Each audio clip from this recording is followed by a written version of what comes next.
We out here trying to eat. And you trying to scam me? Come on, man.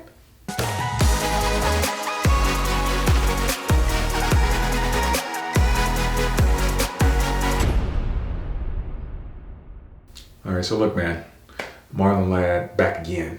Okay, so when I left off talking about the scam, what had happened was I was going to hit up Smart Shoot and I was going to see what else I could do. I was going to think about what I was going to do. So this is what I did. I found out where these dudes were. I flew down there. And you know what I did? No. All right, that's not what happened. But what did happen was I decided, these guys were messing with me. Had me thinking I was about to make some real money real fast. I was looking forward to that money. Like I had plans for that money. So I was like, you know what?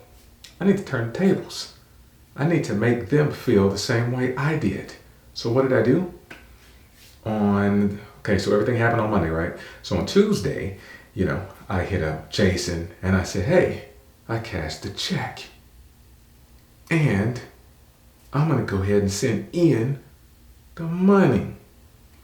But I said, hey, wait a second. Ian said he wanted the money deposited into his bank account. I was like, I don't feel comfortable doing that. I was causing a little trouble, you see. So then he was like, well, yeah, he just, I'm sure there's another way that he can do it. And so I was like, well, I don't know. I just don't feel comfortable. So anyway, Jason talks to Ian, and then Ian hits me up and he was like, hey, you don't have to deposit the money into my account. You can send me a check or cash. Dude, who sends freaking cash? What are you talking about? That is not the way you do business. Unless you're shady.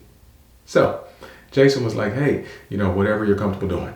So I said, well, you know what? The bank has put a 48-hour hold on the check. So I'm just going to have to mail it to him. So that's the same thing that I told Ian.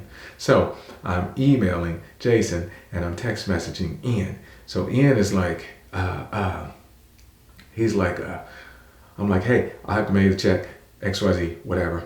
He was like, okay, well, that'll be fine. I said, hey, it should be there by Thursday. This is Tuesday, right? So he was like, hey, I need for you to overnight that. What? So I was like, look, I'm not overnighting nothing. I'm not going to spend my money, my own money to send you money. You can wait. So that's what I told Jason. I was like, listen, I'm not going to spend my own money.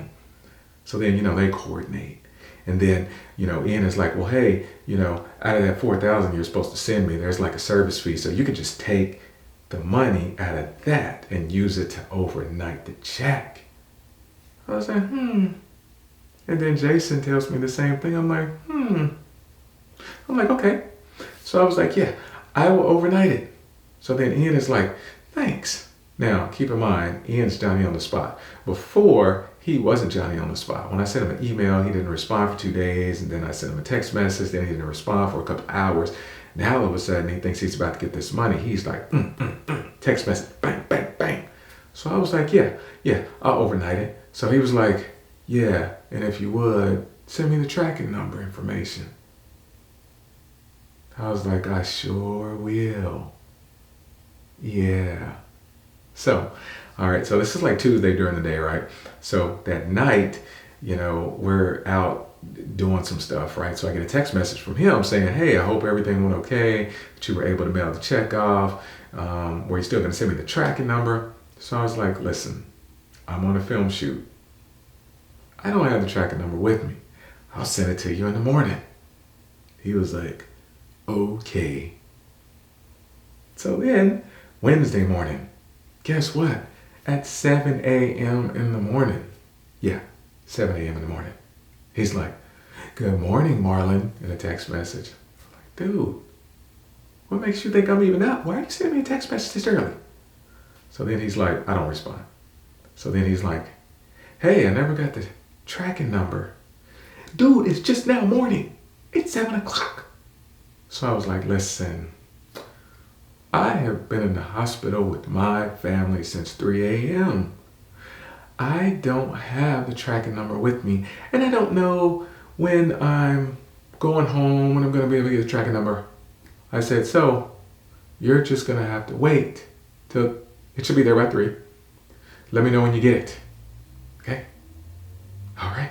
He was like, okay. So then time goes by, 3:30 rolls around. Now keep in mind between this time, 7, 3:30, whatever, I had already talked to Smart Shoot. They told me that it was a scam, but I'm like, hey, Smart Shoot, why didn't you tell me?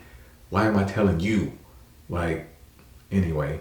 Then I called the FBI, talked to somebody, gave them all the information. Then they put me on hold because they were going to transfer me to somebody else. So then I was like, okay, I was on hold for 15 minutes. And I was like, ah. And the lady had told me that I could go on the website and fill out all the information and go that route as well. And that's what I did. So in between talking to him in the morning and talking to him that afternoon, I filled out FBI report with all the relevant information. Now keep in mind, when I told him I was going to send the money overnight, he gave me a name and an address. It wasn't his name, it was an Alice Barton. And when I did a search on Facebook, I found an Alice Barton that was from Coram, New York, which is where that address is. So I was like, okay, cool. So I'm putting all this information in the FBI report, everything, right? So then anyway, finished the report, and then, 3 o'clock rolls around. I haven't heard from him. I was like, haven't heard from him, huh? So then I hit him up at 3:30 and I'm like, hey, did you get the check yet? And so he's like, no, I just left the house, but my wife is there and she's gonna let me know when the check comes in. So I was like, that check ain't coming, boy. That check ain't coming, that's what I'm thinking. So anyway, then, and he's acting real nice because he thinks he's about to get this money. So then he says, hey, I hope that's not you in the hospital and everything's okay. And I was like, no, it's not me in the hospital, it's my cousin. But things are looking up. So then what I proceeded to do was block him, his number, block him and Jason from email. And I did this. I sent them a message and then I blocked them. And the message said, sorry, I just needed a little more time to fill out the report for the FBI. Now they have all your information and they're on to you. Sorry about ya. See ya. Yeah. All right? Yeah, you thought, you was gonna get over on me, get some money. Yeah, take that. So anyway, freaking scammers, man, get out of here with that. So, man, I hope y'all have never been scammed and it never happens to you, but this was ridiculous, man. Go scam somebody that's rich. I mean, not that it's right, but dang, we out here trying to eat and you trying to scam me? Come on, man. Anyway, so that is the update, and I may have some more updates coming soon. I'll let you know. Thanks for watching. Until next time, I am Lad. Marlon Lad. Don't forget to subscribe and turn your notifications on, okay? If you like these videos, definitely leave me a thumbs up.